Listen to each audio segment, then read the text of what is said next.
Jesse on Purpose, and I have Savannah and Chris here with me today, and they're going to do a little introduction on themselves, and then we're going to dive into some conversation about them and their business. Yeah, thanks for having us. This has been great. Thank you. We're very excited. Sav, you want to jump right into it, like what we do? So we are a media marketing company based out of here, Las Vegas, and we specialize in all things media marketing. So we do portraiture photography, editorial, hospitality, product. We basically are just a one-stop shop. So you come to us and we can handle everything for you. Yeah, that's it. Yeah. Yeah, I mean, Very cool. Yeah, we work in the travel, luxury tourism, side of things, and like Savannah said, like we do a lot of editorial. We work in music management, music videos, album covers, et cetera, et cetera. Yeah. Mm-hmm. Very cool. And then you guys were just telling me that you kind of go all over the place with this. Yes. So it's not a one-stop shop in Vegas. It's worldwide. Yes. Yeah. Yes. Yeah. Yeah. The travel tourism that we work for tourism boards and hotels. So we're constantly like in different countries working for that. I would say that's probably 80% of what we do. Mm-hmm. And then we have studios in Vegas and Connecticut where we work with musicians and product photography and tons of other stuff, right? Yeah. She is adorable. She is so cute. She interrupts every time. I love it. So yeah, I mean we're kind of like I know it sounds like we're all over the place with everything, but we have a structure to it, right? So we start out as photographers and videographers shooting everything ourselves, me and Savannah, and then now we have a team of people. So we directly remotely direct a lot of the projects. So we have a team of guys that we send out. So for example, like we work for a seltzer company that we'll send our guys out to go photograph certain lifestyle campaigns and for the hotels as well, right? Yeah, events and things like that. So we don't have to be as hands-on anymore, so we can take on even more projects. Yeah. You guys are now like on the top, right? Like you have the visionary and like the integrator top is you guys, and then you have like your people below that are handling everything. We're just trying to connect the dots. Yeah, we're getting there, right? That was ultimately the goal, was to build the team and have more projects. And there was just a point where there was too many projects where we couldn't photograph them all. We couldn't do media for them all. So now we could do multiple projects at once. How long did it take you to get to that point where you're like, okay, now I can oversee instead of being in the business like the day-to-day all the time? Well, we've been working together for the past 6 years, so I think it wasn't really until last year that we started doing the kind of remote directing of these various projects, because we really did try to take on as much as we could, because a lot of it is personality too. Like when you're selling a product, you're selling yourself as well. And so we always wanted our clients to have that genuine experience with us and be, trust in us and trust in what we can do and kind of build our name brand recognition that way. But we were discovering that we were stretching ourselves a little too thin. So we had to release some of that control and trust some of these other guys to work with us. And it was a process, like a trial and error of figuring out who was trustworthy and who wasn't. Right. And so there were little bumps and hiccups along the way with that. But I think our clients specifically, but in our fields, there's different points to it. So it's like, I think they would much rather hire personality than quality content. I mean, quality, you still need the quality, right? Quality is really, really important. But that was a tough, and especially finding people, to work for us. Mm-hmm. That whole trust factor. Are they personable? Are they going to talk to our clients the right way, the way that we, expect them to, in a professional way? There's a lot to, lose and gain in that way, because we can add new value to it with somebody new. But if we're not there directly, we try to fly into most of the projects, though, right? Yeah, I would say we still take on like probably 70% of our projects total. Right. Yeah, so when we're there physically. When we travel, that's when we send our guys out. So for example, we're going to Greece for the next 3 months. During that time, so we were just in Aruba last month for about a month, and then we had projects in Vegas and also in New York and Connecticut where we had to find outsourced people to work on those projects while we were overseas working on the hotel and the travel tourism stuff. So how many basically, are they employees or are they like freelancers? Who are you like? Just freelancers. Freelancers. Yeah. Okay. We're actually hopefully getting to a point soon where we're gonna have people staff, right? We're gonna have people. That's the ultimate goal, that we can keep everybody busy enough that we can have them on full time. Right. Yeah. So because then we'll catch guys. We'll work with a team. And then, a new project will come up a few months later, but then they're busy. So then I have to find somebody new I've never worked with. And then, I mean, I think that's a cool part of it, is that we get to find different people and how well we mesh between different teams and different guys. But at the same time, it's easier to just kind of work with one team throughout stuff. We do have one guy that works for us a lot, and he usually is not super busy on other projects. He just kind of focuses in on what we need it for. At least he takes our projects as top priority. We also have worked with other teams, like I said before, that they just end up being busy and we can't work with them again. But we've worked with them so much in the past that it kind of puts us in a corner like, damn, like I'd really, I want to work with these guys. But like I said, I mean, it just opens up that door to new teams and new quality work and just new artistic ideas. Right.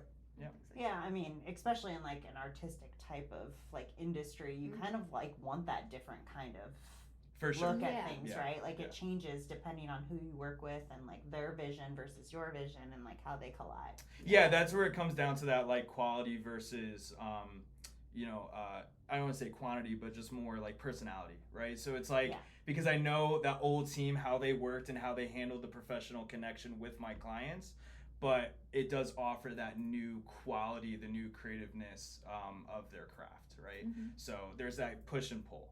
It's a good thing. It's always good, but it's like you said, it's just something that we just constantly are just learning, right, about new people. Is it so in like this like any type of like film industry, I find it sometimes wishy-washy with people. So do you find that in like some of the people that you work with, like some of them just aren't reliable? 100%.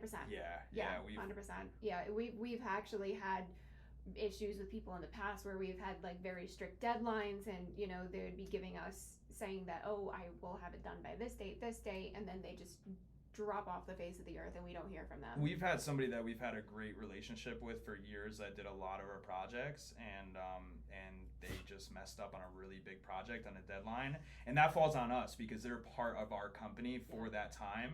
So if they're late, even though we have backups, so we have contracts with these freelancers, but it just becomes a legal issue where, for example, like we were doing a big music video and our subcontractor, our freelancer that we hired to edit it, didn't make it on time, decided to turn off his phone, even though he had a contract with us.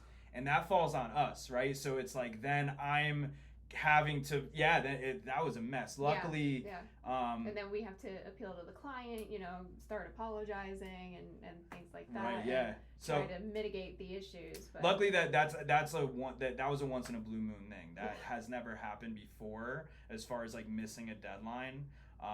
But that was somebody that we trusted and we worked with him for years. Yeah. And so it put us in a corner, so that's like the ball with that one. So that's it. So like maybe I take back what I said before, like it's finding new people. It's like that's what I have to be worried about sometimes, right? Is that trust factor. But this guy we knew for years that worked on numerous projects for us, and then this time, and he came up with some crazy excuse about his phone died, and it's like any relationship. I think of it like dating, when you're trying to work with different people, it's like you have to go through the initial steps of like, oh, what's your favorite color, what's your sign, right. Literally, like that. You have to go through that whole process from the beginning until you can finally like learn to trust the people. So well, it's crazy. You can work with somebody over and over again like you guys did, and then like out of the blue you're like, whoa, wait, how did this happen? Right. Yeah.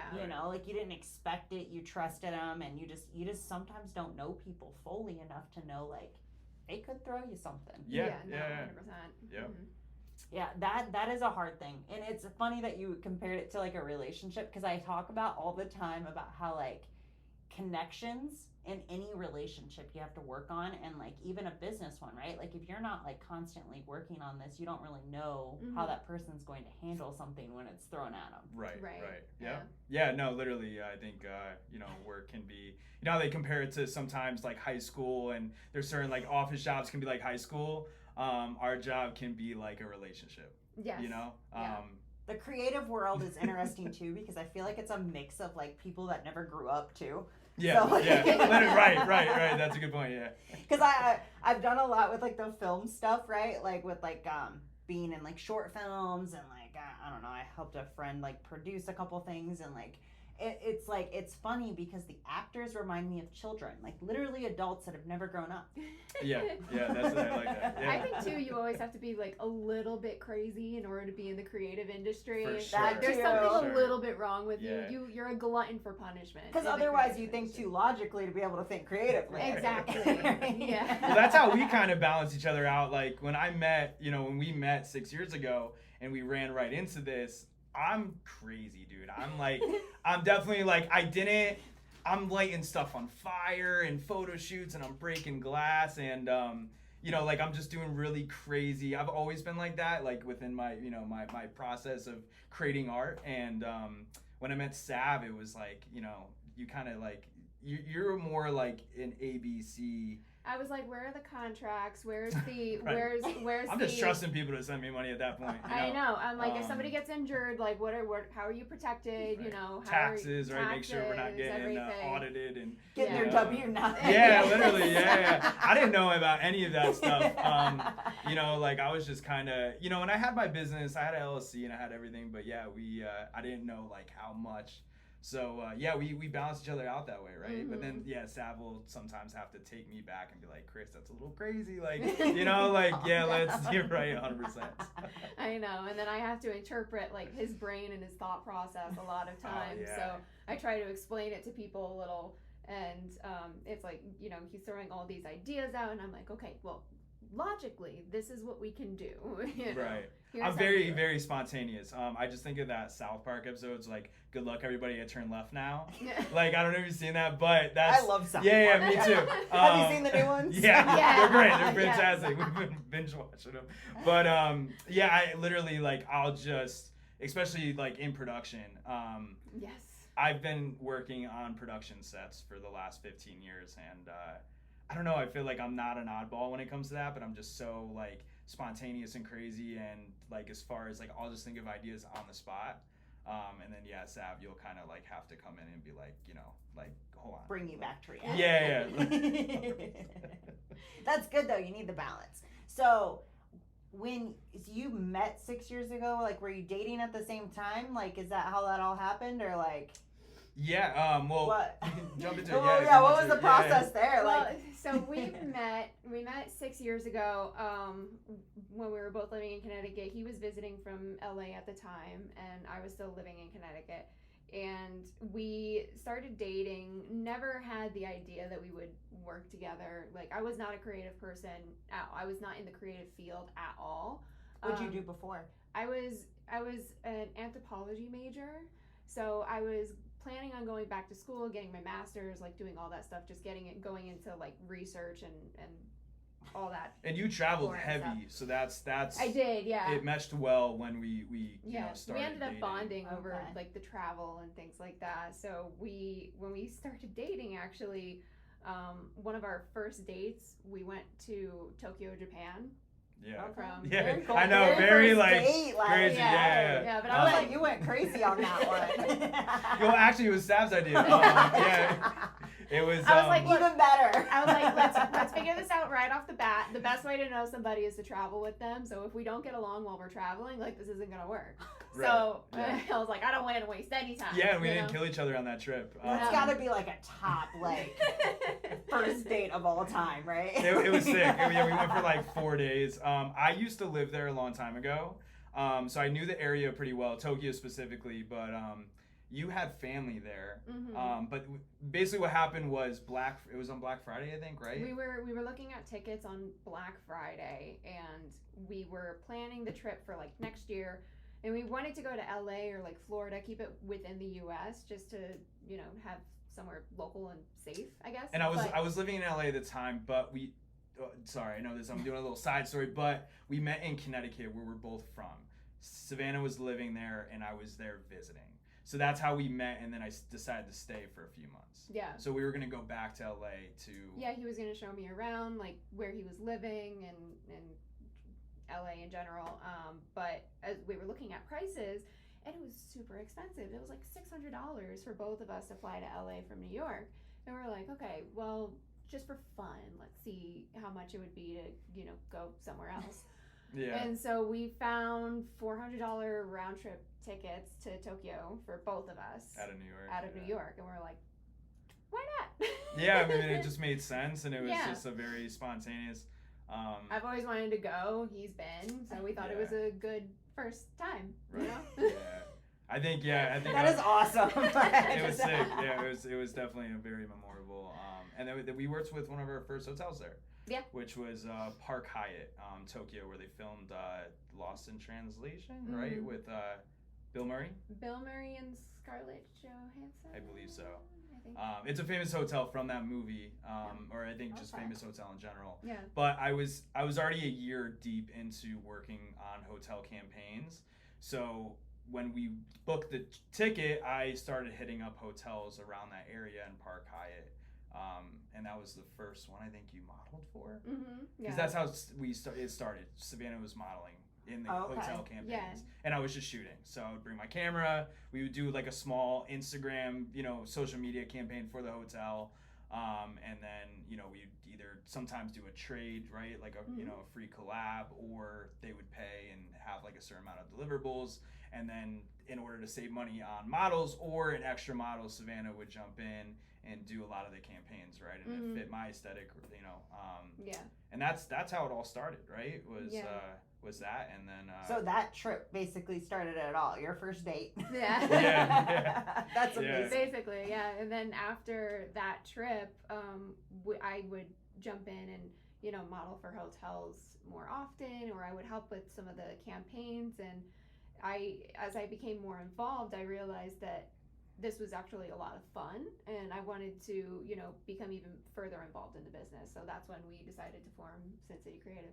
Yeah, you want to be more behind the scenes, and we just took it. It was tough to just be me, right? Like shooting everything and setting up, and like I said, like I kind of needed that ABCD in order to. Yeah. Were you just kind of winging it before? Is that what it was? Like you were just on your own. You're just like, let's see if this works. I mean, I had a legitimate, I was doing more editorial portraits for artists and stuff, and that was a very, I had a full team in Connecticut that was working with me. I was also living in LA at the time, but I was only focused on that because I've been in the music industry for my whole entire life. So I started off doing Warped Tour, and then it built into, I'm not a live documentary photographer. I was doing more editorial portraits for album covers and stuff. Or magazines and stuff. So I had that fully unlocked, but the hotel travel stuff and it's completely different, right? It's like I said, there's one side with editorial portraits where it's like I'm lighting stuff on fire, I'm breaking glass, and I'm doing this insane exaggerated portraits, and then the hotel stuff is so very clean, very polished. Natural it's super, lighting and very things polished. Like that. It was almost like a challenge because it was so different. Yeah.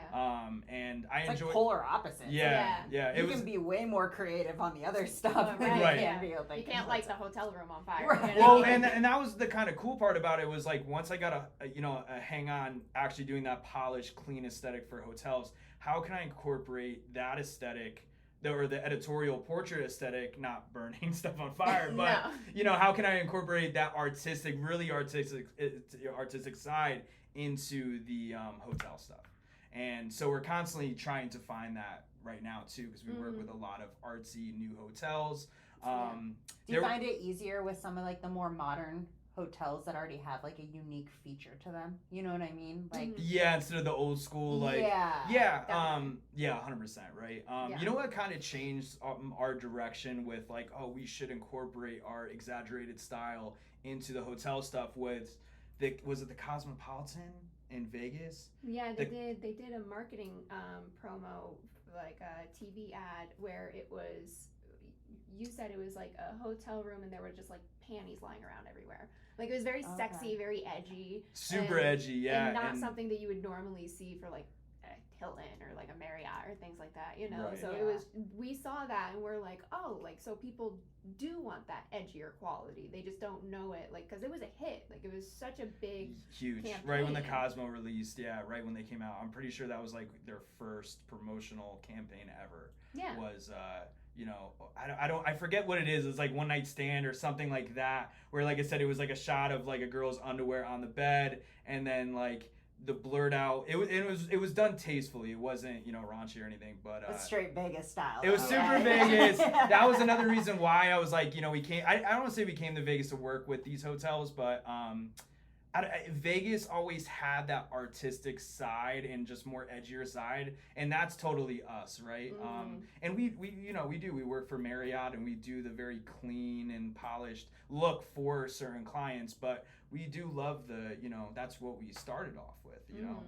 That's where your passion lies, right? The other stuff just pays the bills. But. Yeah, for sure, definitely. Yeah. I mean, there's just, I don't know, there's a side to it. Like I said, it's I like a challenge, so it's like when we do work for more polished, clean, you know, hotels or tourism boards, I look at it as a challenge. So it's like I get excited about it because I'm like, you have to train your brain to think differently. Yeah, almost. I'm like, don't light this on fire. You know, like. And then you're like, wait a minute, I can add panties. Right. Yeah. But I mean, like, I was kind of like, I moved to LA 10 years ago, or 10 years before Vegas. We've been in Vegas. What, 3 years now? Cumulatively? No, maybe 4 years. I don't know. So did you go Connecticut and then you moved to LA with him, or? Yeah. Okay. Yeah, I was in LA for 7 years to be exact, and then I came back. We met in 2019. So then we met in Connecticut when I was visiting family, and then COVID hit, so we stayed a little bit longer out there during that time, right after we got back from Japan.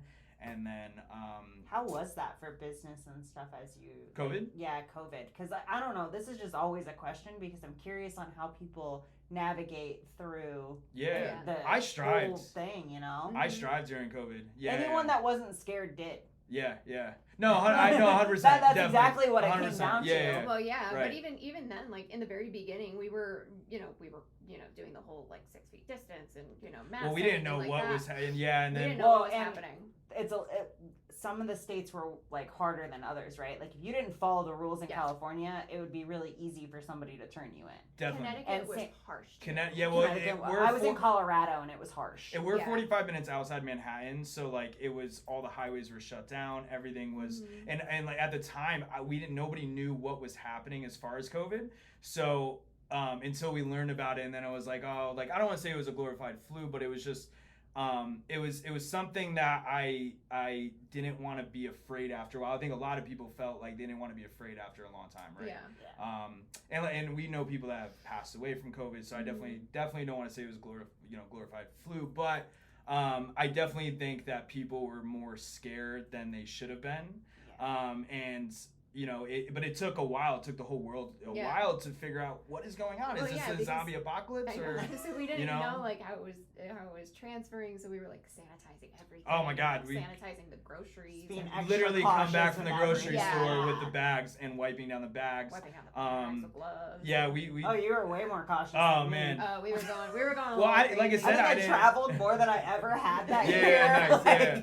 Yeah. Well, I think after a few months, we're like, you know what? Like, it is what it is. Like, we're not gonna let this stop. But we're also in a district that was so strict. So what happened was we almost chased the lockdown. So when it officially locked down, New York was the first one in Connecticut, and then when we moved, over the summer, we went to LA, and LA was a little bit late to the lockdown, or I don't know if like the cases were starting to spread over there. They had a second lockdown. Oh, they had, okay. Was so okay? That was it. They locked down like in March for a few months, and then people would be going outside and be interacting because they thought you're outside, so it's fine. Right. And then they started getting more cases again. So when we moved in October, they went through a second lockdown because cases were popping back up. And so they were just being like... Wait, as soon as we got to LA, everything was quiet for a while when we were there. Which was actually kind of nice. Do you think some of that might have been just population based too? I mean... Yeah. That whole like... The lockdowns? East Coast is like so compact with people. And, Yeah, I know. I think East Coast is the only one that didn't lock down twice. No, they were actually. So I was actually surprised. I don't know what the right way to do it was, to just keep everything open. Like I said, there's so many different conspiracies and like what we could have done. But for us to be locked down in Connecticut and then it didn't have to go back to another lockdown. I know California did the multiple lockdowns. I don't know about Vegas, but like I said, we chased it. So we went to LA. LA lockdown for the year, that basically the whole year that we were there. Then, and a year later we came to Vegas, and then I'm pretty sure we were just getting here mid lockdown, because I remember. No, that's when everything started is it just opening back up, because I started working at a restaurant where I still had to wear a mask. Right, so LA and Vegas shut down at the same time for the second part. Yeah, Vegas usually follows whatever LA does. Right, yeah. Right. So yeah, I mean, and then. Yeah, we didn't know what was going on, and then I remember even like the shots. So in order to travel, we had to get the booster shots, right? And we would, oh my God, they had us down. The first one I was so nervous about, and the only reason why I got it is because we were traveling. So we were supposed to go to Italy that summer, and we had because to out get of the country. I was wondering what you meant by like traveling, because I was like, I traveled a lot. No, yeah, out of the country. I didn't get it at all. Yeah, you had to get it, and we went to this abandoned church, right? Was it an abandoned church? Maybe it was an operational church, but it felt abandoned. It was in LA, and they had these like setups going. In Compton, it was in Compton, like Compton. Yeah. I mean, that might be why it was abandoned. Yeah, it was super sketchy. But it was very sketchy. Like LA did it a little weird. You had to sign up online, and they would like basically tell you, like, assign you a location, or you had to pick a location and try to like get that time as and we got like it was almost like a and you wait weeks, but we had a I don't want to say trial, but it was like before anybody else can just go to CVS and get it. Yes. But it was like we wanted to get it fast because we wanted to leave. It was the beginning of it, like the shot coming out. Very beginning. So like I don't even have a clue how that whole process went because I refused to. Yeah, so like for sure. I didn't even pay attention. Wanted to. I don't know if we would have done it if it wasn't for us having to travel. Yeah. I was trying to get out of the country as soon as we could. So I'm like, I don't know. I've done so much dumb stuff as a kid with as far as like partying that I was just like, you know what?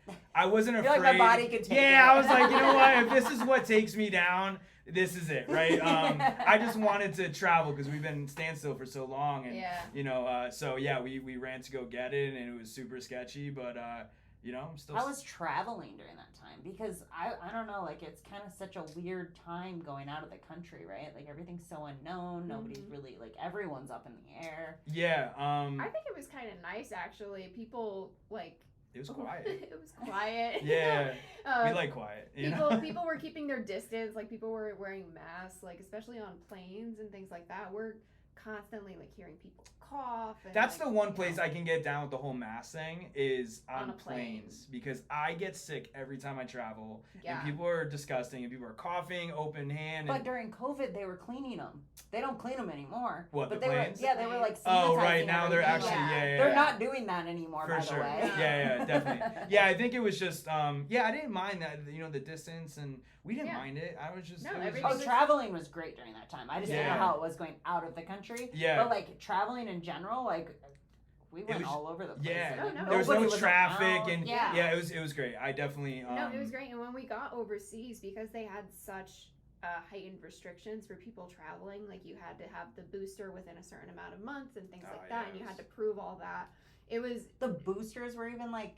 It was that strict. Like the second shot was up until a couple years ago. They said you had to.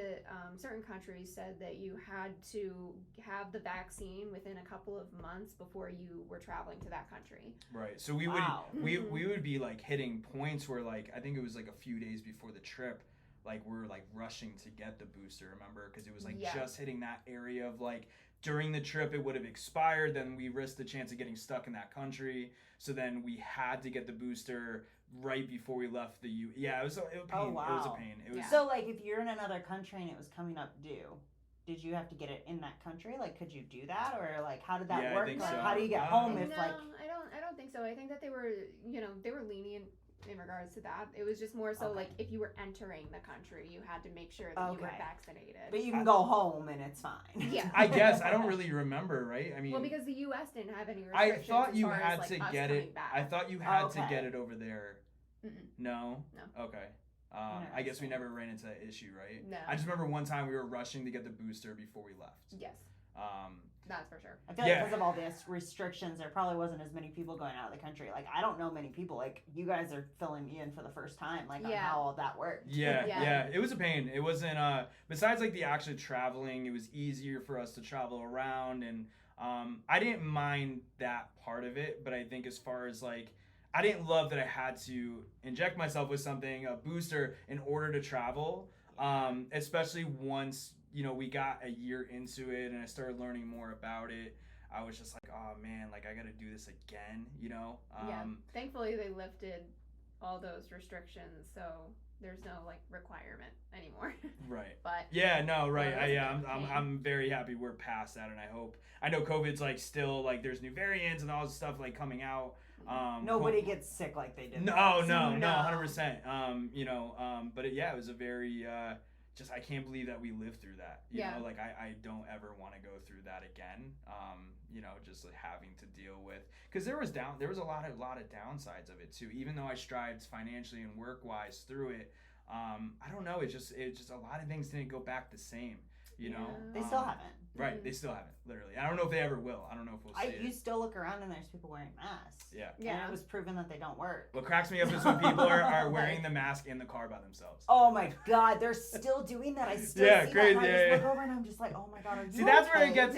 Now I get the whole like I said, I understand the mask thing, and because we travel so much, the whole like if somebody wears a mask on the plane, I get that, because like I get sick on the plane all the time and people are just disgusting, but I don't it just makes me laugh when you see somebody in the car and you're just like, I've always thought that was weird. Like from the beginning, I'm just like, I just strange. don't. What is in your car? People just I think people they just forget, right? It became such a norm that I don't know. I'd never met anybody that did it. I've seen it and I just never got to. I don't miss it. I would always get the mask acne like right here around my face. I did everything I could not to wear one. Yeah. Not even kidding. Yeah. I wouldn't, like, I still won't go to restaurants that try to make me put it on to go sit at a table. Like, I won't. Yeah, for sure. And so, like, I won't go back to those restaurants because to me it's just pure stupidity. Like, right.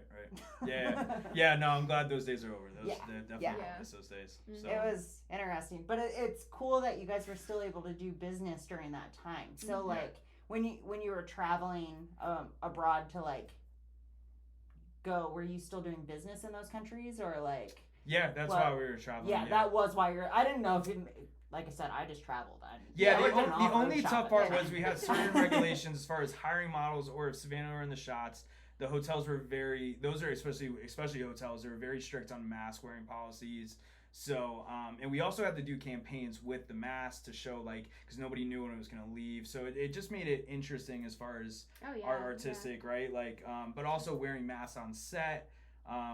They were able to take them off for, like, the filming part, like the actors or the mask. Yeah, but they had to get tested. There was a certain, like, code that you needed to go through, regulations to go through in order to make sure that model was good, right? So... I totally forgot about all that. Yeah, there was like a whole thing, you know. Just, like, Netflix was still doing that in 2022, by the way. Yeah.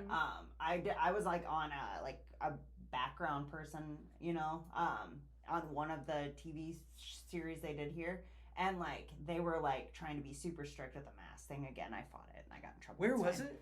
It was at the Rio is where we were filming, but they filmed at a couple different spots. Because when was this? Or no, it was Dre's. Sorry, it was Dre's. Because we were on a TV show. I don't remember the show. Savannah was one of the. You ended up getting a certain part. Do you remember the show? I was just one of the background people. All I had to do was just like walk. But where was it? That was at Spearmint Rhino. No, it wasn't Rhino. It was Sapphires. Oh, okay. But it was for a crime show. Oh, okay. But they were doing it at. That was there was a crime show. Was I don't know what it was. It might have been. I don't know. But it was at Dre's was where I was at. Okay. Because I know they filmed different places. This is like 2 years ago. They were on the same show. We might be.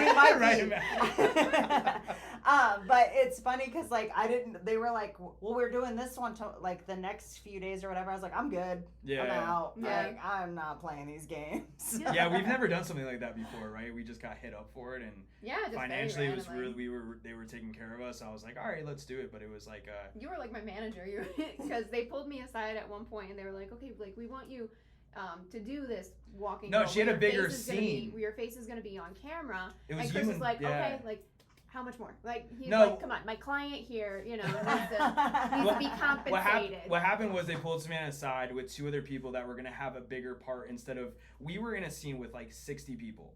So, Yeah. you know, it was a set price and it was a 5-minute thing, but then they pulled Savannah up, you know, on the side with 2 other girls and they were like, you have a specific scene to walk through a hallway with the lead actor. And they were trying to get away with just the same pay as the other one.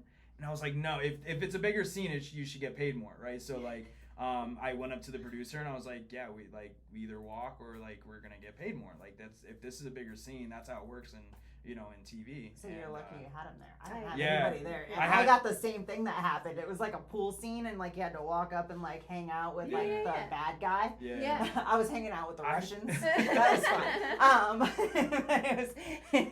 It was fun, but like, yeah, it didn't negotiate anything. I wonder if it was the same show. 'Cause I that's wonder. insane. That's like so funny that that was what was that, 2 years ago? I Just about. think so. I forgot all about that. Yeah. Yeah, that's so Yeah. funny. It probably was. It was Yeah. just 2 different days. We never saw it. Yeah, we should have got No. the name. Yeah, we didn't. It was just, I can't even remember the name. Yeah, I don't know either. That's either. Yeah. But- So they're so funny.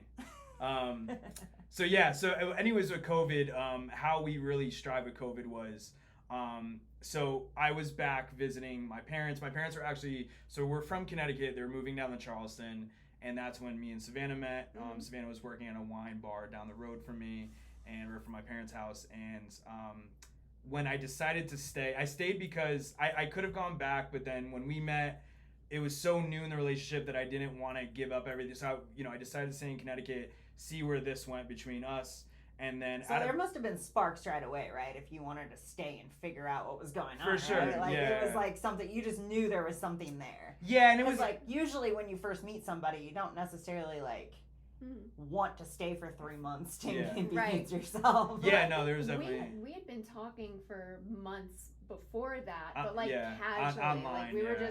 just chatting, being like, hey, how you doing? Not really diving further. And then I think in October, that's when we were like, all right, like maybe we should meet up and like see where this goes. And then we started hanging out more and getting to know each other. And then that's when we went to Japan. Yeah, we were both out of a long term. I mean, you were in a 5-year, 6-year relationship, right? Yeah, And me yeah. too, same thing. So we were just out that Okay. year. So we didn't want to rush anything. We kind of, and then COVID really was the sign of like this, because we ended up just getting trapped in the same house together. Yeah, Right. essentially. And then you weren't working. I was working out of my parents' house. So it actually kind of transformed my business in a sense with the editorial side, because I probably shot at the house, like I would say that summer, oh man, like 100 different times. Yeah. For portrait photography, like creative portrait photography with album covers, and I was able to make the house. I used every corner of the house to make it look different. But like I said, I always thought as a photographer you had to shoot at specific locations for portrait, work, and and then I just with creative lighting and different ideas within my home, I was able to. I probably could have shot my parents' house for the next 5 years after that, and always made it look different. Yeah. Where we didn't need a studio, we didn't need a specific location to make an idea come to life. But it's a vision, right? Like Right. you can adjust any location to look like the vision you're trying to get to. Yeah. Yeah. Right? Yeah. So it's just about being creative. And if you already got that crazy creative mind, Right. right? So we talk all the time, like we use really cheap lights sometimes. So Yeah. we have expensive equipment, but what we like to talk about too, and we like to teach other photographers, is you don't need, and just content creators in general, you don't need expensive equipment to make something come out awesome, right? I mean, and we we use these $5 little Amazon lights on $10,000 production shoots before, like, and the flashlight, right? I wish I knew the company. You don't need the next best thing. You don't need to be following the trends of like all this crazy equipment and things like that. And it's so easy to kind of fall into that rabbit hole because there's the next best cell phone coming out and things like that. Like Right. it's so easy to want more. But we I had use an to- older camera, right? I mean, like we Yeah, like your camera's like what, 10 years old or something? more like 10, 15 years old. Like, so. you're talking about budget, guys. This is Yeah, no, right, and like I said, like even like Like when, I was before saying, we it talked, like the looks quality great. of this podcast in general, like, Yeah. and I mean, it still looks great, but I'm just saying, like, you can make do with what you have. It's just how you use it, and 100%. you know, it's yeah, we Yeah, don't. just be creative with it. And It doesn't sometimes have to be- sometimes we need the expensive equipment. It just depends on what we need it for. Mhm. And there's two different type of clients too that we have. We have clients that want the lights and flat, you know, the crazy setup, and they're paying glitz for the and experience. glamour and Yeah. all of that. And they then we- want that full experience. Yeah, they're paying for the experience rather than the outcome. And we work with a lot of rappers, and I think a lot of the rappers that we do music videos and photo shoots for, that was more on that end, right? Yeah. Flashing, like, you know, they would get the Ferrari for the shoots and stuff like that, right? And then we have clients that just care about the outcome. Yeah. You know, we have clients that care about both, right? And I think a lot of the time they obviously, But sometimes those bigger experiences still don't require a lot like expensive like stuff, right? Like maybe a car rental, but like no, right, but all the might expensive be, equipment. but I mean, equipment to set up and actually shoot, you probably can be a little more simple with, right? so for example, like we use monitors on set sometimes for big commercial, big production shoots.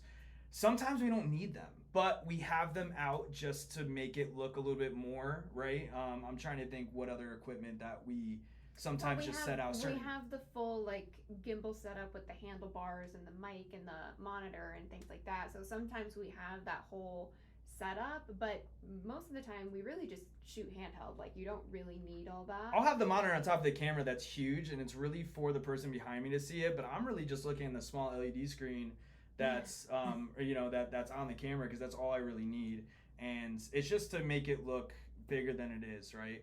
Sometimes, right? Sometimes I do need it, and that's why we have it. But sometimes we know, especially with a new client or a client that we've worked with before, that they, especially like when there's other partners there, people like to show off, especially when like one company is paying for another company, and they're like, they want to show that like, oh, like, we have the rock star photographers with all the expensive equipment. Yeah. It And just just make it look like there's more than what there is, kind of, even if you're not using it, because Right. it looks like a full production. Yeah. And usually once we do one job for somebody, we slowly wiggle our way in where it's like, I don't have to bring that one thing I didn't use next time and start to lessen, because I don't want to bring more stuff to the production than I need, right? I mean, there's no point. I have everything usually, jam-packed in the car in case I need it, but there's no reason to set it up and do all this unless I feel like I absolutely may need it during that production shoot. But yeah, some of it is like we have certain, like we have a 20-foot, 30-foot scrim, which is like a big diffuser, like these lights, right? That we shine lights through in our studio in Connecticut. That we sometimes just have out. That we're not going to use that unless we're outside, but we have it set up inside. But we do use everything. Like I said, we never buy stuff that we won't use. But it's always it's just it just depends on who we're working with. Situational, right? It is. Depending on what it is. Yeah. Now, how does it work when you travel? So, like, you have a studio in Connecticut. I'm assuming you have stuff that you leave there. Yeah. And then you have the studio here, I assume, right? We have our apartment studio. Okay. Like, set up. Yeah. So, So you have equipment some here. here. We usually rent, when we have Oh, when you we do rent. stuff. We rent a lot, in Okay. Vegas. But we have a specific one that we go through in Connecticut. Okay. Yeah. And then what about when you travel, like, anywhere else? So if you go out of the country or where else, how do you do that? Do you rent? Do you bring It depends stuff? on the scope of the project, I would say. We don't do portraiture work in overseas, right? I mean, it's all, No, we never unless it's do for a any hotel. editorial overseas, so we don't really need like the big lights and all the things like that. It's mostly just our video camera, photo camera, and then like a couple little handheld lights. Is it really. mostly like the hotels and stuff when you go like abroad? Like Yeah, it's all tourism boards and hotels. Okay. Yeah, so I most didn't- of that is natural light anyway, so we don't need like anything crazy. I mean, it depends. Okay. We've traveled. I mean, we work for a lot of drink companies, where a drink company will want us to, or brand. So we work with this company called Thursday Boots, where we bring their products with us overseas, and then we photograph ourselves or with models in luxury locations. Not just luxury, but just certain destinations, right? We went to Switzerland last year, and we did a whole campaign for Thursday Boots out in the Swiss Alps. So stuff like that. Yeah. So it's not just hotel and tour, but that's 90% of it when we do travel overseas. Yeah. Very, very simple stuff, really, like when it comes to like equipment then. Yes. Yeah. I mean, we try to keep it as light as possible because I think Chris is starting to get back problems. Oh gosh. Definitely. Yeah. If it don't roll, I don't want it. My bag's got to be. It's insane. It's heavy. Insane. We rent a lot of stuff out. Yeah, we also don't, like, we own a lot of equipment, but we also, I probably have, like, I don't know, like, for my photo, because we have two different cameras. We have the video camera, photo camera. I'm not a big equipment guy. I know what works, but I was never, because we know a lot of other content creators that are so, like, they have to have I know what we talked about before. They have to have the new next big thing and, like, the new camera and the new lens and stuff. I only buy equipment based on if I need it, or not buy it, rent it. So unless I'm using it all the time and it makes more sense to buy it, but most of the time I'm using so much different, like, equipment that we're just renting, online. So we use this company called borrowlenses.com. I think they changed, lensrentals.com in the US, and then we have another company overseas. So if I need a specific lens or a drone or this or that, we'll rent it for that project. How long does it typically take, like, to rent and then, like, get the equipment? You know what I mean? Like, can you rent it the same day? Oh, with, yeah, like, an online place, I don't know how that works. If you pay enough, they'll have it to you within, like, the hour. Really? They'll send it on a bald eagle. Yeah. I don't know, but no, I do know that you can get it next day. I think that's the fastest is overnight. Okay. Yeah, just like overseas is a little bit longer because a lot of places don't have we'll be like out in, we worked on a campaign in Umbria, Italy, and remember that we had to get a drone. Oh, we had to get a drone. We lost charger. We lost our bags. The airline lost our bags going to Italy, and then our drone charger, which we never put equipment in our checked-in bag, but for the charger I was like, screw it, and I put it in. And we lost our bags, and we drove to Umbria, Italy, out in the middle of nowhere. And they don't have Amazon out there, and like the next town over did. Well, they have Amazon, but it only delivers to like certain areas of Italy, and where we were staying, it was so rural, like because the roads are so old that they're just tiny, so cars can't. You have to have a specific car to get through them, and so we were out in middle of nowhere land, and the Amazon driver couldn't get to us, so we had to try to figure out a way to get to him. Thank God our host at our Airbnb ended up understanding English enough to like know what we were talking about, and actually drove like an hour to the next city to pick it up. And it was so cute. Yeah, it was like this super angel. Like old like little Italian woman, 80 years old, like she was the cutest, and she was she was so excited to have us there. She was like, "You're my first Americans." Yeah, staying at my place. I like so freaking we like traveling to places that like Americans, and it's just not touristic, right? Like it's a pretty good place if the Italians or whatever country you're in that that nationality goes to that area. So Umbria was for their vacation. For their vacation, sorry. So it's like getaway, right. So Umbria was a place that a lot of Italians would go on vacation to look at history, which is Assisi. I think that's Saint Francis, I believe, but it's like it was like a castle area in the middle of nowhere in Italy, and so we like stuff like that. We do travel a lot to the touristic areas. So for example, we go to Santorini all the time. That's a heavy touristic area, but I don't know. There's something special about both, because when you do find the local areas in these touristic cities, there's something special about that too. But then I love and you going. get to like meet the locals, and like they show you around, and most of the time they're super friendly and they just want to have a good time with you, so that's a lot of fun. It's a little stressful going to a place that isn't not tourist friendly, but like people aren't traveling there that are Americans or from the UK a lot. There's a lot of stress that comes involved with that, for sure. Well, especially if there's a language barrier, right? Like that definitely can. We did the whole boot of Italy 2 years ago. So we started in Florence, and then we drove all the way down to Naples, and there were so many different experiences along the way, and it was so unique. There were so many times when we would get stuck somewhere and like at a toll, and I would be pressing the help button and trying to explain to them, I don't know how this works, I thought I paid, like what's going on, and they'd be like, sorry, no English, and hang up. And we caused a like, traffic jam on the highway in Italy one time. Yeah, like there had to be like 30-40 cars behind us. People were getting out of their cars yelling at us in Italian, and oh my god. My buddy was driving. Matt was driving. I was driving. Oh, you were driving. My best friend was with us, and I have a group of guys that I grew up with, 5 best friends, and usually one of them will come every other year, right? They'll kind of change on who travels with us, and Matt was with us.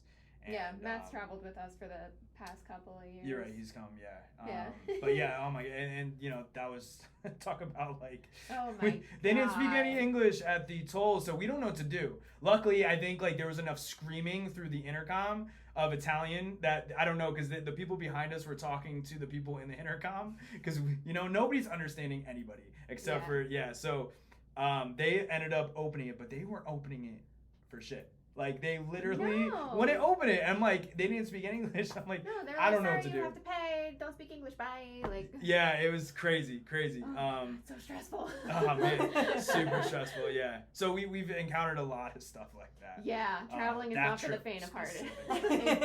I can see that being difficult. Even if you like learned a language, like if you know Spanish and you go to Mexico, there's still going to be like you have the slang and then you have like the proper Spanish, right? Yeah, right. And there's always going to be. And there's just always like little different like cultural things that like sometimes people take great offense to, and especially in Italy. Oh my gosh, our friend Matt asked for an espresso before his dinner came out, and that was like a big no-no, and he was and the waiter was like, no, and like like full on like stuck his finger out and was like, you don't do that he was here. Just like Yeah, that was in Umbria. That was in like one of those, because I feel like when you're in like Rome or you're in, you know, Athens or like places that are more, you know, like, they're American, right? Like stupid Americans, you know. like I don't know, yeah, but like certain places. I mean, that's kind of the fun of it, like going to these places that you're learning what's, you know, appropriate and what's not, right?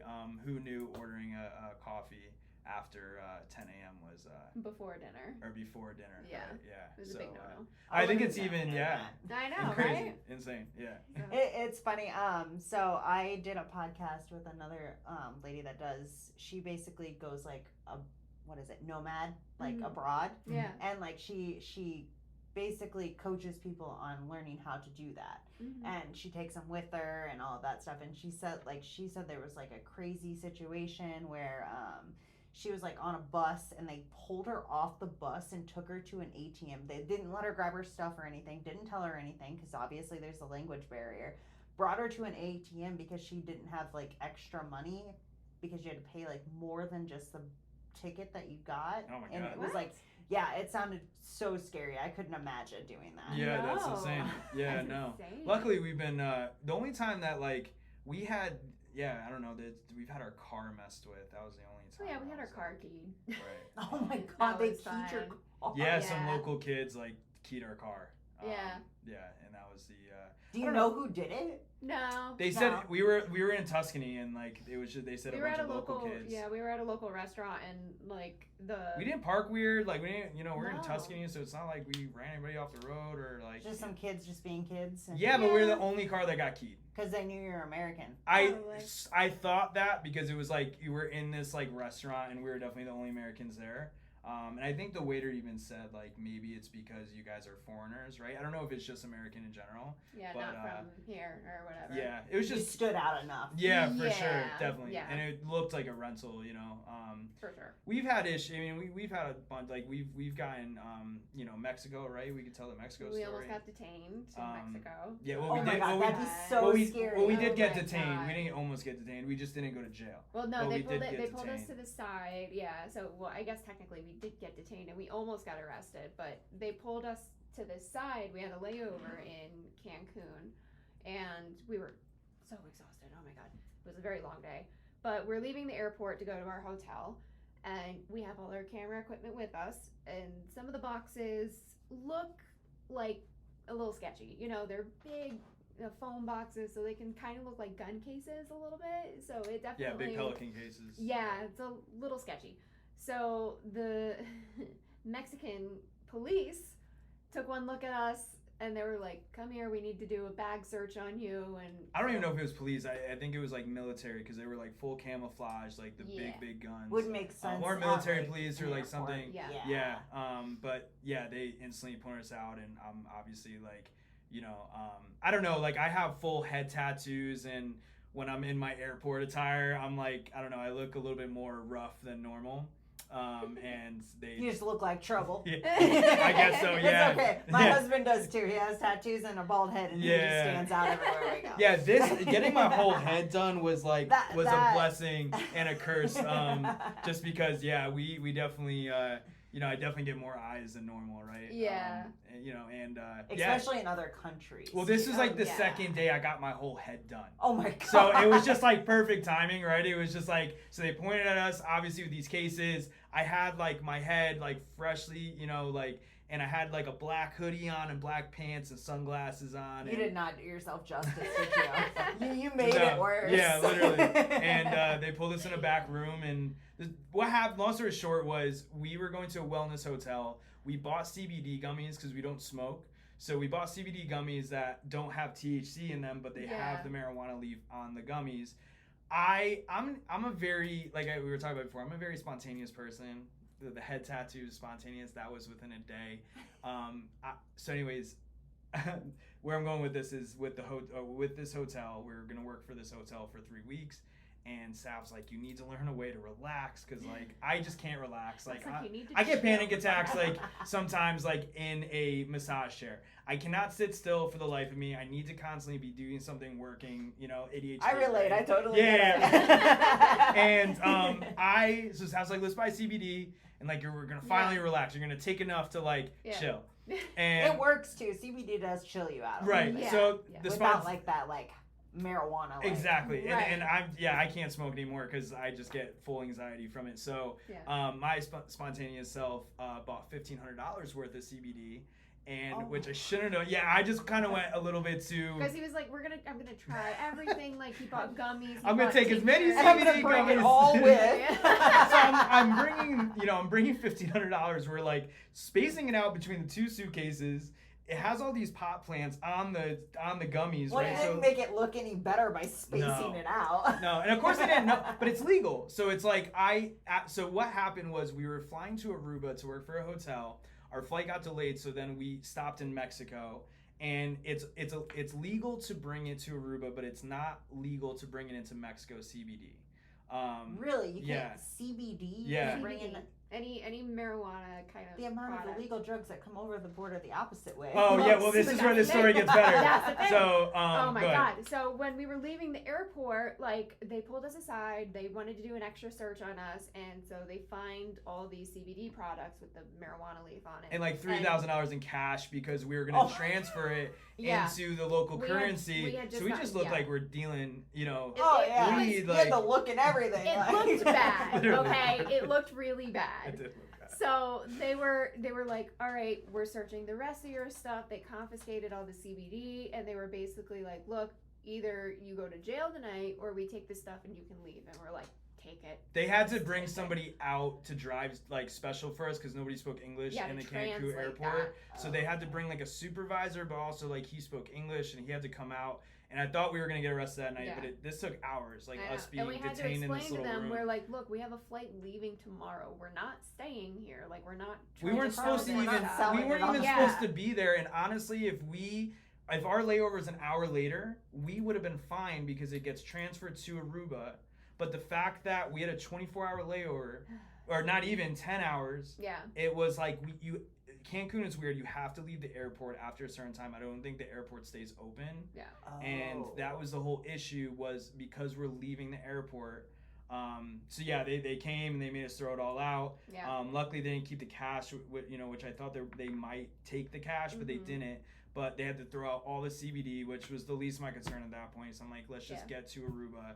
We already had to, because we were flying to Panama next, and like this transfer. It was a crazy layover. It was a thunderstorm, so it's like we were supposed to go from Miami to Aruba.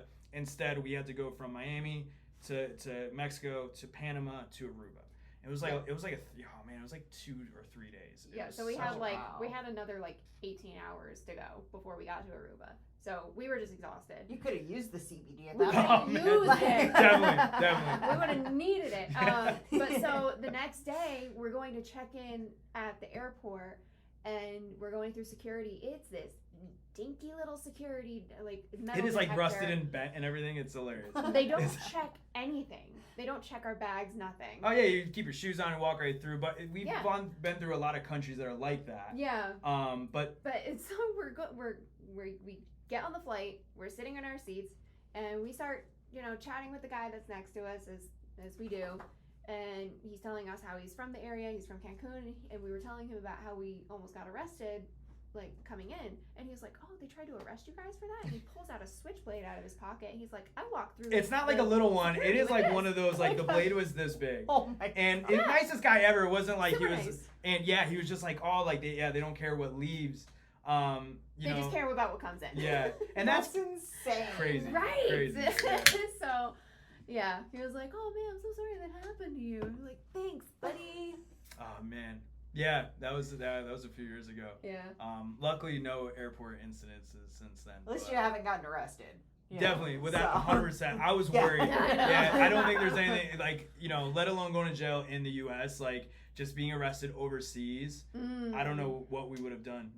That's scary. That's scary too. For sure, especially in Mexico. Yeah. They don't mess around in Mexico at all. So, I'm It's not glad, like here either, where we have like the jails and then we have prisons. It's like basically prison, I think, there, right? Like, Right. You Yeah. go straight to prison. Yeah. I think there's only like one. Straight to prison. You don't get like a nice holding cell or anything. You just go. You're lucky right you got there. the room to talk. Exactly. Yeah, right.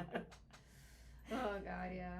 Yeah, I can only imagine like the different traveling experiences, just especially with what you guys do. Like you have to communicate with so many people in different countries and hope that they speak English. Yeah. Yeah. I mean, so the best part about what we do is because we work at the hotels, we do meet a lot of locals that live on the island, right? And the best way to go out is go out and drink with them and party with them. I feel like you just go right into the culture that way. That's the second time I've heard that, is to like be where the locals are. Yeah, 100%. Definitely. So every hotel we've ever worked for the most part, is we meet staff because we have to work with them, and they take us out at night, and we go out to the bars and to the nightclubs with them. And it's one of the best ways to just get to know the people that you're working with. But also like just learn about the culture and just you meet people at the bar, and then introductions get met there, and so on and so forth, right? Yeah. I feel like that's so much better than the tourist spots. I hate. Oh the yeah, tourist for sure. spots. Yeah. I'm not a fan of like the people walking around just. No, I mean $45 cocktails, and Yeah. we're listening to the same music that I can hear in Vegas. Right. I want to go. Same experience in a hotel here. Right. I want to go to a place with like sticky floors and no. Authenticity. Yeah, no toilet seat, right? And Yeah. we go to, all the local spots have no toilet seats. We've realized that. I don't know. How many times have you almost fell in? Let's be honest. Oh my God. We gotta get really good at squatting. We went to this one spot, and it was literally just a hole in the floor. That was the toilet, and we're like, okay, Yeah. Let me figure this out. Yeah, you just hold it until you get home. Yeah.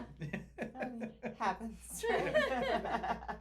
But yeah, no, I've always thought, even come to Vegas, like we get such a, we're very blessed. We get such a awesome experience, just super catered to. And I think once you're in Vegas, like you never really have to pay for drinks again. Everything's VIP and backstage, and especially in our, what we do, working with the DJs and stuff, like we're getting some of the coolest experiences every single night. But there's something special, and it kind of reminds us from back home about the sticky floors, the dive bars, like going to see a shitty little rock band. We live right next to the Sand Dollar, and sometimes we like going to the Sand Dollar and just, and not say Sand Dollar is a shitty little bar. I think I've never even been there. Oh, it's great. It's like, it's great. It's super cool. It is super cool. And We don't drink, so like we've been to very few bars. Right. Yeah, it's just a lot of cool. Like we have friends out here that go to pool halls, and they go to ping ball. What is it? Ping ball. Ping pong? Not ping pong. What are the machines called? pinball machines. So there's pinball tournaments out here, and I'm like, what is that? There's tournaments for There's it? tournaments, but there's halls out here. Yeah. There's full halls where people like congregate and they meet up and they play. And a lot of our sober friends go to these things. That is super cool. It's like a big warehouse, and it's just just something to a bunch get of out arcade and, you know, machines and things like that. Yeah. Like, it's super cool. But I think those are some of the most like just fun. They're just because there's so much more random. to do than just the Strip, and Oh, I feel like yeah. that's what a lot of people don't realize about Vegas is you have so much more life outside of the Strip, and Food's better too. Food's so much good. better. Yeah, food is And cheaper. yeah. Yes. And Exactly. we live on the Strip, so we're actually thinking about leaving the Strip, but we've been on the Strip for 4 years now. Yeah. So It might be convenient for you guys with like the travel. And... Yeah. It is, yeah, but I think for the price that we pay for a penthouse, like we could have a house, and I'm constantly fighting with that, right? Is like, should I get the house? But then we're leaving so much. But it's just difference of space too. Like we have a pretty spacious place. I think it's like 1,800 square feet, but I could get 3 times that space for the same price, but more upkeep and I mean, there's something a little badass about waking up, and we have a wraparound balcony that faces down the Strip, and we can just wake up and look at the sunrise or sunset of the Strip, and it's my only thought is like groceries, like. Yeah. That just sounds like a huge pain when you go to Costco. And Yeah, 20 for trips sure. To bring a cart. Yeah, literally, that's what we have. have. Yeah, we definitely have to go a little out of our way for all that stuff, but it's cool. Yeah, I mean, and when people come to visit us, they're like, wow, like, but they don't get to. I love that side of Vegas, and people always looked at me like we were crazy when we said we were moving to Vegas.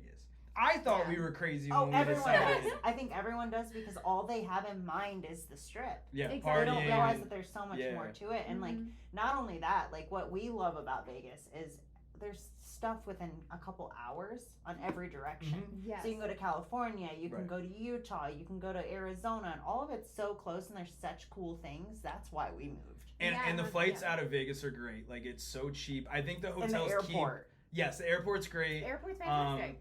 I think the hotels keep the prices down on the flights because they're trying to bring that traffic in. So every time we fly to JFK every other month, it is under $100.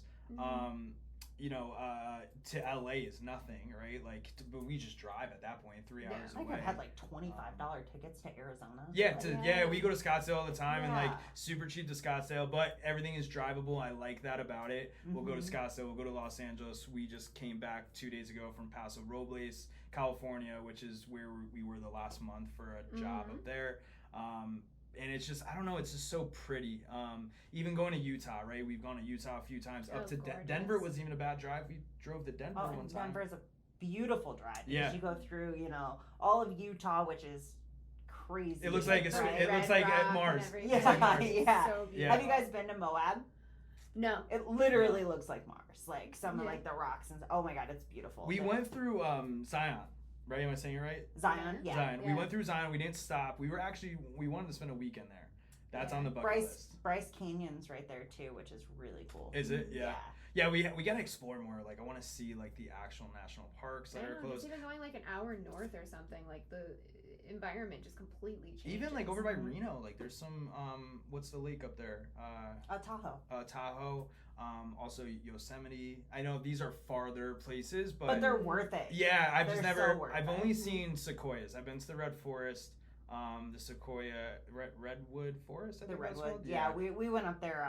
What was that last year? Insane, absolutely insane. That was before we started dating, but we just gotta explore. The other girlfriend. Yeah, it was the other girlfriend. Yeah.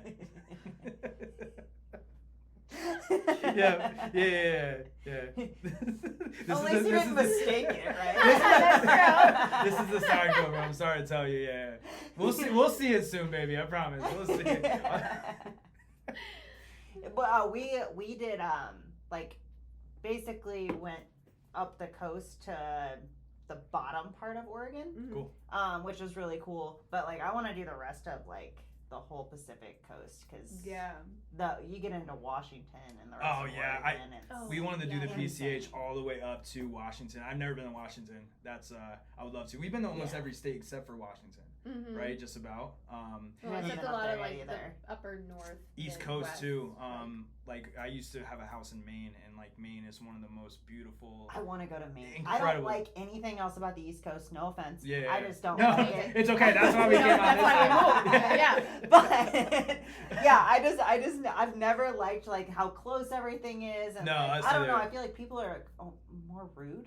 Definitely. Yeah. Oh Yeah, yeah. yeah, It's like- very, very too. Yeah, it's super rude. And But Yeah. I want to see Maine. Maine looks cool. Maine is beautiful. Maine's beautiful. Yeah. It's really nice. The air is just like so fresh there, and like the only downside is that it gets really, really cold, like really cold. The only part of I love about New England is that it feels so fresh, like the weather. And I'm not talking. I don't think New York City counts as New England, but like Connecticut, Massachusetts, Rhode Island, and Maine, and New Hampshire and Vermont. I think that's New England. It just feels like I thought you were about to sing a song. Yeah, it is. Connecticut. But it just feels so fresh. Like I don't know. Like the weather just feels when you step out. It's like it's just a different smell, right? During fall. No, in summer too. In winter. The winter is just pure. Summer? Huh? You step outside and it's like you hit a wall. Like, We it's just constantly fight. We humidity. constantly. Yeah, you really don't enjoy going back. I enjoy going back over there, but for limited time. Sometimes we'll spend months and months there, and I'm like, okay, we need to leave. Yeah. But I don't know. Like Connecticut is what made me. So it's like, I don't know. My company started there. All my best friends still live there. It'll always have a special place in our hearts, but at the same time, I'm like, I want to move on to bigger and better things. Yeah. You know? So. Right. I'm from the Midwest, and you can't pay me to go back. Yeah. So. So why did you come to Vegas?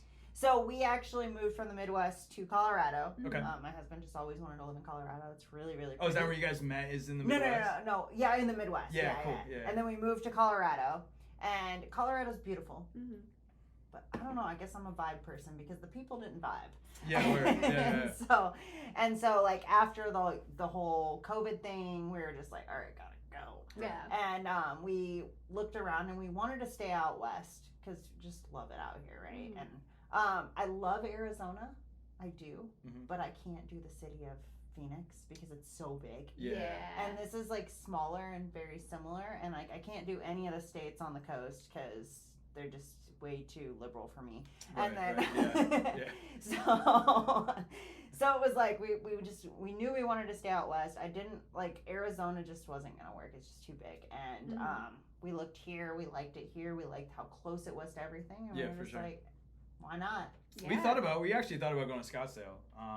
Scottsdale is I beautiful. love Scottsdale. I love Yeah, that we like working part down of there. Phoenix. But Yeah, it's I- like a little Vegas down there, but it's Yeah. clean. It's like really clean. It's Very nice. clean. It's a little Yeah. bit more like, yeah. It's bougie. It's bougie. But Vegas is bougie too. You Yeah, know? parts of Vegas are bougie. It is. It's weird here, right? Like I Yeah. feel like it's so diverse and like not just races, but like or people from all over the world. Like Mhm. it's literally like just so diverse in what you can do and like the type of people you can be around. Right. And like there's so many different scenes. Like if you're not into like the clubbing scene, there's so many other things to do, right? Like Right, and right. it's just crazy like the circles you get in and how small it is here. Right. Because, like, I've met people that know people that we know that we didn't even know connect. You know what I mean? Like, Yeah. it's just crazy how small it is here. No, Yeah. I agree. Yeah. I think that was something that I never expected. Like moving here, like I thought LA was a big melting pot, and there was so many different things to do. And I did enjoy LA for the time I was there. And I was LA's cool. LA, It yeah, is LA cool. was great. I know you have different thoughts about LA. You didn't love LA, and actually Savannah was I the couldn't reason. live there. But. Yeah, I was there for 7 years. I didn't see anything outside. I was like, this is where I have to be. When Savannah and I met, when you came to LA back with me and spent a year there, you were like, it was already COVID. So you're Yeah. like, why don't we try Vegas? At the time, I was like, I've been to Vegas so many times, but it was a party city in my head. I didn't know about Summerlin and Henderson and all these little like, and also like how small Vegas really was, like you were saying, and just how diverse and just so many. Like, so I've always been in the music industry and I've jumped different genres throughout the music industry. I started in punk rock and Warped Tour, and then I went to rap music, and then I went to EDM when I came to Vegas. But then I'm starting to go back into punk rock now, which Vegas I has think like rock's a scene kinda for. coming back. It is, too. yeah. Like, it died off for a long time. It did, Like, it did, it didn't yeah. exist. Right. Yeah, but now they're bringing Warped Tour back. Well, now, and when we were young, When we and were young, is we here in worked those Vegas. festivals, right? So, we ended up working for When We Were Young last year in Vegas. So the my 30-year-old self trying to headbang now. yeah, we got to see like Green Day and My Chemical Romance and you know, a bunch of old, like, oh man, that was so fun. That was a great, you know, and I like that. I like that it's coming back. Now they just did Warped Tour. But that's what I grew up with, right? And you too, was that, you know, alternative punk emo music. Yeah. It's always been like generally liked, right? Like I think everyone always liked it. I don't think anybody really hated it. You know, like people hate rap or they hate country. You're right. Everybody respects like, punk rock. Yeah. It's totally different. Like everyone just kind of likes it. It's good to like turn on for like a common music, I guess. Exactly. You know? For sure. You know, you could probably find something that everybody likes, or like it's just easier listening to. Than, like, some of the others. Well, you know why everybody likes it is because it's nostalgic. You know. Yeah. I think that's a piece of it. Because I don't know anybody that hates like 2000s rap music, or like maybe like, you know, that was like, what, you hate 2000s rap music? Do you? Like old school. Okay, all right, that's fair. You're right. So maybe there is something about the whole emo music that's just, it makes everybody come together, right? You know. It's just people I think relate to it maybe, or like it's calmer in a sense versus some other. My friends in the hood love that kind of music. You know, like from back home, they love that kind of music. I just never met anyone who's like, I hate that music. Like, I've never heard that, but I've heard it with other genres, right? But everybody loves a good Paramore song. You know, like who could hate on Mr. Brightside? Right, you know? right, right, good times. But I love that it's coming back, and I love that these bands are starting to do these reunion festivals, and it's cool we're working them now, right? And we're helping, you know, either help market the festival, or we're doing promotional flyers for them, whatever it calls for, and working with specific artists and things like that. And then seeing these bands play live after, like, you know, seeing our also our work come to life too, right? Chris has to like tell me sometimes, he's like, all right, keep it cool, you know, there's that person from that band over there, and I'm just like, what? Yeah. You're like, I'm trying not to fangirl out. Yeah, we're supposed to work it this year with Panic at the Disco and Blink-182. I would cry. Yeah, we're supposed to. That's she gonna need CBD. I will. I'm gonna have a panic attack. Just meeting them. You're like, here, eat these. You're like, all right, Savannah. It's time for your dose. Medicate me. Yeah. So no, we're excited. Yeah, I think you know, it's we have like I said, we're traveling so much, so that's actually why we're coming back. Is we're supposed to work when we were young. October 16th, and then so we leave in a few days for Athens for the next 3 months. We're gonna island jump, and then we'll come back and we'll work when we were young, and then we're kind of stationary in the winter, so we'll end up staying in Vegas for about 3-4 months.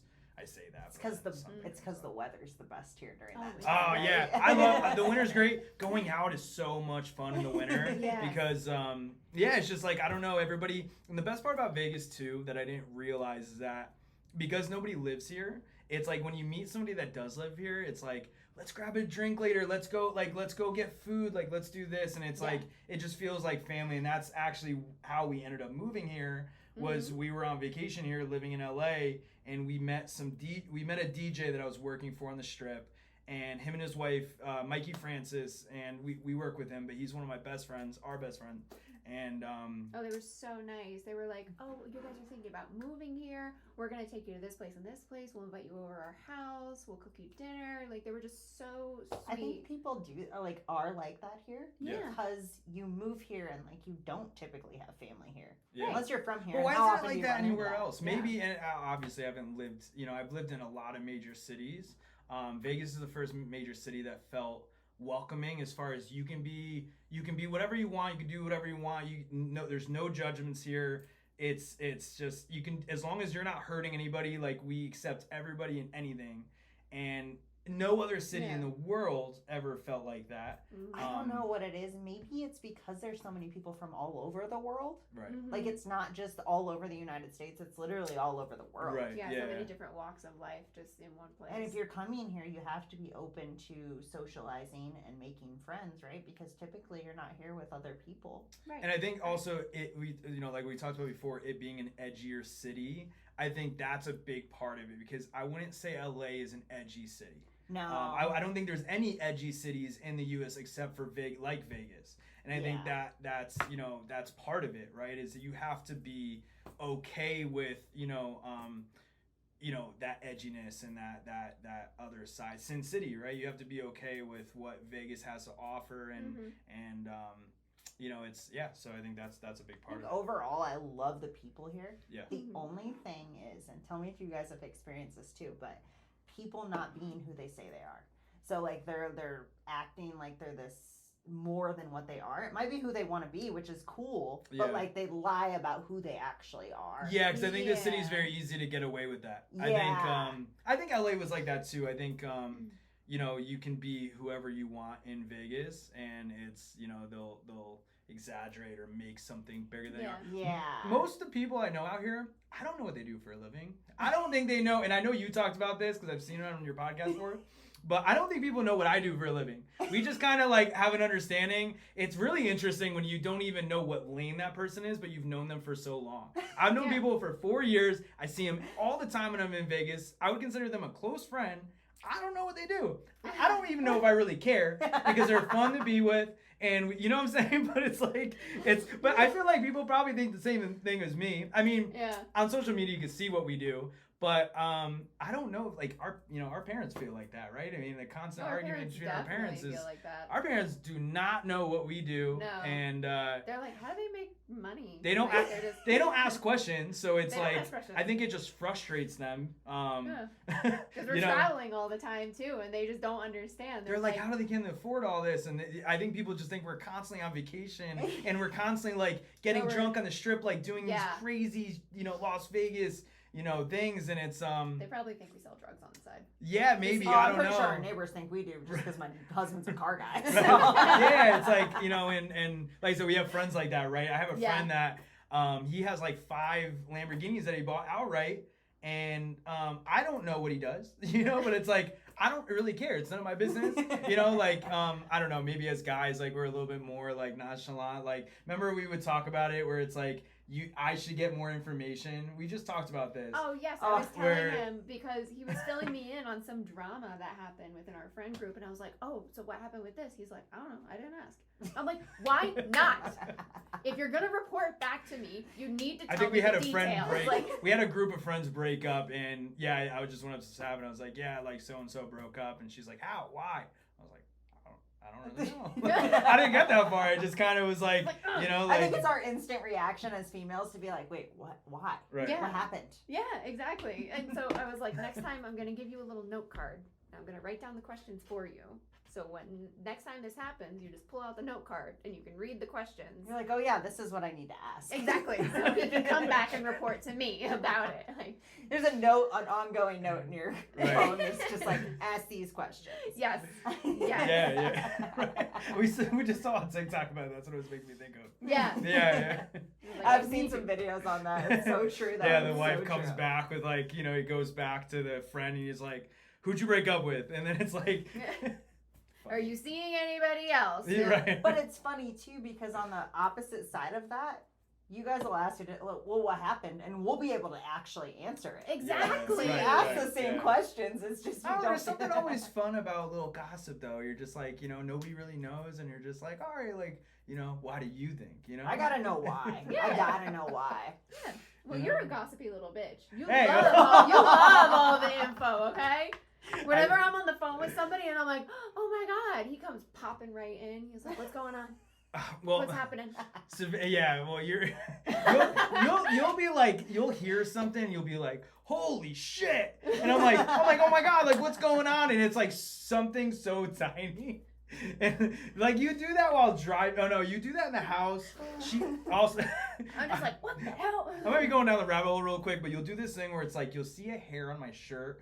Or like you'll see, this is a good, so you see, recently you saw a hair in my shirt and you're like, this. And I'm like, oh my God, there's like a fucking, huge spider on me. Yeah. I'm like, still, she's like, freeze, don't move. And I'm like, it's like, and then she'll just go up to me and pluck it off. And I'm like, what is that? She's like, oh, it's just a hair. I'm like, what the fuck, dude? Like, you just. Gotta keep you on your toes. Yeah, or like while driving, like today on the way here, she's like, fuck. And I'm like, I thought we were gonna hit something, and it was like out in the distance, or like something, I forget what it was.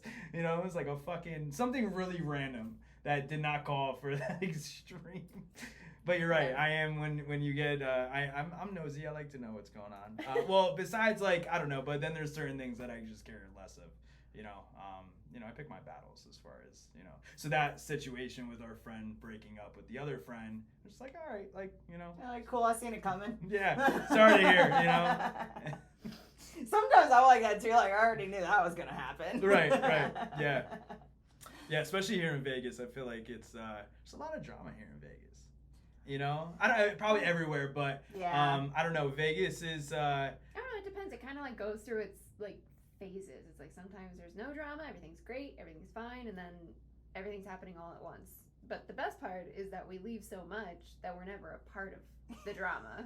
So oh yeah, well we come back and we hear about all this stuff. We get the fill in from all our other friends, and we're like, oh my god. We're only here 3 months a year, so it's like, yeah, we're not around. You don't have to pick a side. No, it's Yes. great. It's great. Thank We God. come back and we're like, what the hell happened? Like these people are not talking to these people.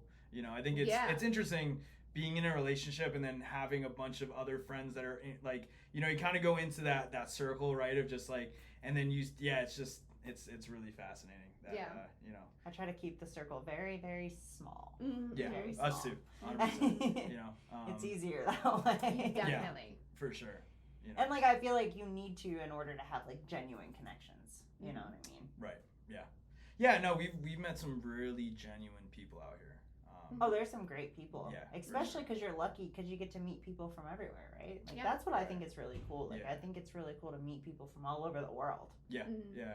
That's the best part of our job, I think, is the people that we meet. That's what makes it fun. Learning about other cultures, experiencing like just conversations in general that you would never experience. Yeah. I've had conversations with people that were from another country that had like basically escaped, right? Like from that country coming here, and it's really cool to like see that and like see somebody talking so positively about moving to this country, especially how things have been like media wise. Yeah. Like it's really cool to like see their side. It's sad too sometimes. Yeah, like, definitely. I've heard a lot of sad stories. I worked with a guy that was like basically escaped from Mexico with a bad situation, and like like there's so many of those too, and you're just like, it's a powerful story, and it's almost like a connection you make like with them sharing that. Yeah. It just really puts things into perspective and like makes you appreciate the things that you have, and even when we go over to Greece, like there's our friends are filling us in like issues with their government and things like that, and it's like, oh, like. And Greece is, I think, a little bit more like, I mean, I mean, Greece isn't even bad, but the issues that you wouldn't normally think of that they're experiencing, we're like, oh, we don't have to deal with that. We have a lot of America, friends from Venezuela. Venezuela is like a really tough country. We have a lot. We work in Aruba a lot, a few times a year, and I want to say most of the island, but there's a lot of Venezuelans. From or that go to Aruba, that work on the island and live on the island. They move for a better life, and that country is tough. That country is really, really. I feel bad for those people, because it looks like such a beautiful country. But their government. And as an American, like you go somewhere and you just assume everyone's like, you look around and everything looks fine. You don't know really what people are going through. Exactly. Yeah, 100%. So I think we're a little spoiled here. Oh yeah, for sure. Like some of the things people complain about, I'm like, it's great here. I can't like going to these other countries. It makes it. I mean, I have my own issues with the U.S. as well, but I think it makes you appreciate home as once you see certain struggles, and it's like you actually have you have it good here. We have issues, but they're like more like spoiled brat issues. For like, sure, it's stuff that we can fix, I agree. like, or we can ignore. You know what I mean? Yeah, and you see these people actually going through some real struggles, and you're like, you like start to understand like their houses get shot up for no reason, right? Or like it's crazy. Yeah, families missing and being captive, and it's sad. It's really like some of these countries are really put you in jail in like a horrible like prison. Like for minor things that you get away with in this country. Right. Yeah. Exactly. Yeah. It's pretty crazy. I think we're pretty spoiled. Definitely. I agree. 100%. Very fortunate. Anything else you guys want to touch base on? I know we've been I told you it was gonna be No, that this way. is cool. This is great. I don't know, Savvy, you think of anything else? No. Do you guys have any cool projects like coming up besides the tours? traveling? Yeah. And the travel. Yeah, we have. There's one project we can't talk about, but I know. yeah, Very we do. hush-hush. So a side of our company that we work for a lot is we work for drink companies that I kind of mentioned before. Yeah. So we do TV commercials, and we do product design, and we do pitch decks for companies, graphic design, stuff like that. Yeah. So we have that side of the company. So we're working on some really exciting stuff through that. Mm-hmm. And then is it new brand deals or? Essentially, like Yeah. it's a company coming to us, and they're saying we're trying to release this product, and so they want us to completely brand it. Do the marketing. We'll create the activation. graphics. Oh, very cool. So Yeah. you guys are doing everything Yes. from like Yeah. for the design portion of it. Yeah, from the Right. ground Very up. cool. Well, even yeah. the activations. I mean, the TV commercials, like everything. That's Literally super from cool. ground up. Mhm. Because the whole thing, like you said, we want to be a one-stop shop. So as far as marketing, so we want a company being able to come to us and not have to go through other agencies Mhm. if we can help it, right? Yeah. And we outsource through us, so we know the best routes to go to. But that's the goal, to have people on staff, right? And have people under us that all kind of. So I just finished that project this morning actually, Yeah, and it was 6 like a.m. a 2-week thing where I had to type up all sorts of different budgets, activations, and ideas to send it over to them. So I was like banging my head against a wall for a while, but now it's good. Now it's good. So hopefully that's a great thing coming. Yeah, we just Very cool. did a big project in Paso Robles for a property. It's a bed and breakfast called Kendrick Oak. Cool. It's a luxury farm stay. So we stayed on the property for a few weeks creating that last week. We just got back 2 days ago. And then that's really it. I mean, we have like obviously the hotel stuff, and we're gonna work for Greece Tourism Board and a bunch of hotels when we go over there on Monday. And then when we come back to Vegas, I know it's just there's so many things that pop up, and last minute things all the time, right? We'll have companies that will hit us up 24 hours before and like, we need this done. Mm-hmm. But we're excited to like keep building the team, and we're constantly challenging ourselves, right? And exploring new projects, and life's been great. Life's been awesome lately, Looking so. forward Cool. to more craziness.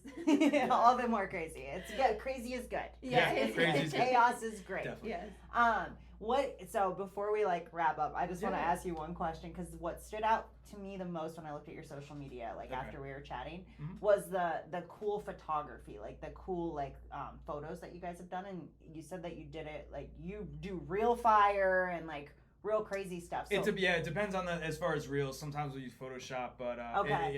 it so depends what on is the craziest set you've had, like that you set up and used? Oh man, we did Craziest one. Like the one like most people like wouldn't like think was possible kind of thing. You know what I mean? Like The TVs. The wall of TVs. Yeah, the wall of like box TVs. I don't know. We built had this that whole, shot like of studio set up of all these old TVs like stacked on top of one another, and it's a real wall of TVs, so it's like they all turn on and everything. We do a lot of Photoshop and That's AI cool. stuff, but it started out as like most of the sets that we work on is all in person, and we have a set designer building it, or we're building it ourselves. Mm-hmm. We do have a wall of TVs that we built. We get a lot of comments on how that. did you even find those TVs? Like a lot through Facebook Marketplace. Yeah, right? Facebook Okay, Marketplace. that makes yeah. sense. Yeah. People just give me out away free TVs. and- I just bought a TV for a house that's gutted, and it's a big box TV. And I'm actually gonna put a garden inside of the box TV. Oh, cool. Like, I don't know, I just thought it was cool, and I'm gonna put a fake garden in so I can keep it in the home. Is it like one of those smaller ones, or is it like those No, it's big massive. The really the huge. big, like Yeah, when, yeah. old what ones. big widescreen Yeah, TVs yeah. used to be? Yeah, Yes. yeah. I want to put a garden in it, because I like our house is like we have so many artists. Like I'm sure you've seen on our page, but we collaborate with so many different painters and artists. Our home is like almost like a little art gallery. We have like people that draw our work all over the place, and all this stuff that's like prop wise, right? That we turn into stuff. So that's like my next project, is turning that TV into something. That's We cool. we do some photos too, where we had like a photo shoot of this woman that was reaching, hit herself in the TV and reaching out through it at the camera. That was for a campaign. But as far as our favorite, I mean, yeah, the TV one is great. I have another photo that I'll send you, and I have this like probably 4 or 5 photos that everybody comes to me and it's like, this is AI, this is Photoshop. It's not. That back when AI and I didn't know really any Photoshop, it took us like 10 hours to get these shots. It's the one of Michael Manelli, and he like goes up on his hind leg. He's a dancer and a singer, and he goes up on his hind leg and he spills a glass of wine in midair. And it was one of the hardest shots, and it took us literally 10 hours to get that shot. Maybe I'm exaggerating, but it was like 6 to 10, I would say. 6 to 10 hours. Anything with liquid in the my air God. had to. Like, we went through like 10 bottles of wine like to get this shot, and it's the perfect splash. I'll have to send it to you because it is one of the coolest stories. Everybody thinks it's fake. Looking at it, right? And you're like, there was work put into yeah. So that was a badass shot. But we have a bunch of stuff that I'll send you that is like some of the, it just, you think it's fake and it's not. It just took us a long time to do. Now, fortunately, with AI and we have Photoshop editors and stuff, we want sets to be safe. Back, when we first got together and we started doing more editorial stuff, but I've always been doing crazy stuff before we met. Still setting stuff on fire. We were like just pushing the limit of like, I've gotten hurt on set like with a smoke grenade going off my hand and 3rd-degree burns. Like there was stuff that weren't necessarily safe in order to make art, and I wanted to, safety's always got to be number one priority, especially when it comes to people that we work with. So now that we have a Photoshop team, we're using a lot of AI within that. Some stuff we can use the real props and exaggerate it with those tools, and it just comes out 10 times better than, or put them in a spaceship or this or that, right? Yeah. I can do some really cool stuff with Photoshop. My team can. So yeah. That's super cool. Yeah, utilizing those tools, especially AI now, because if you don't utilize AI, you're falling behind. 100%. We talk about it all the time. We're big, advocates of AI, and I think, everybody should be using AI and trying to get ahead of the curve. Yeah. I think, especially as a tool, like it's not like you're relying solely on it, but it's just like another tool, like another social media app. You just want to learn how to use it, so then you can incorporate it into your everyday life, and it just makes things a lot easier. AI is a skill. Yeah, it is. It's a skill, and I think in our craft, it's important to get ahead of it than fall behind, because I truly don't believe, I don't think AI is going to take our jobs. No. Especially for what we do. I think as long as we stay ahead of it, I think if you allow it to take your job and you fall behind, it could, especially with graphics and VFX, right, and certain things like I'm able to create through AI right now.